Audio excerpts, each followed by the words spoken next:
There are two ways to punch in and punch out in Cubase. One of them is done manually and the other is automatic. When you're recording on an audio track, you can use the Record Arm button here to automatically punch in and punch out of record. This is a great way to punch in and out.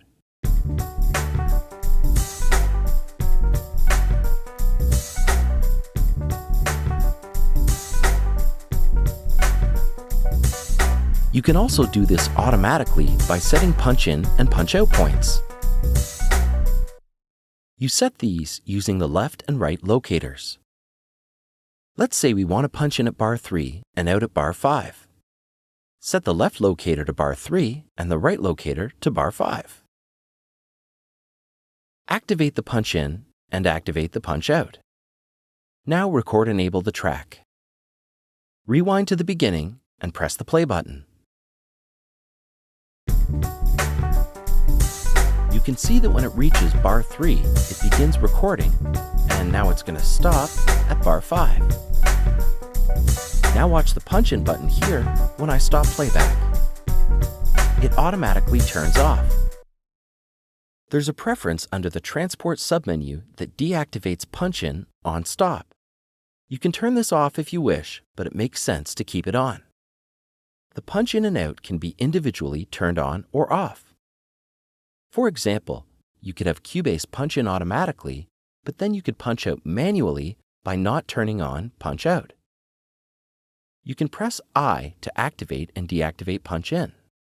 You can press O to do the same for punch out. Instead of having to rewind the track every time you want to punch in, you can use pre-roll and post-roll to automatically start playback relative to the punch in and stop playback relative to the punch out. Let's set the pre-roll and post-roll to 1 bar.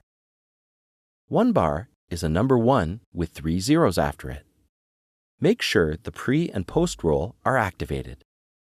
In order for pre-roll to work, there's another preference under the Transport submenu that needs to be activated.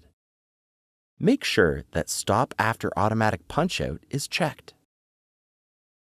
Make sure that the punch-in and punch-out buttons are turned on. Now click L on the transport to make sure that the playback head is at the punch-in point. Now press play.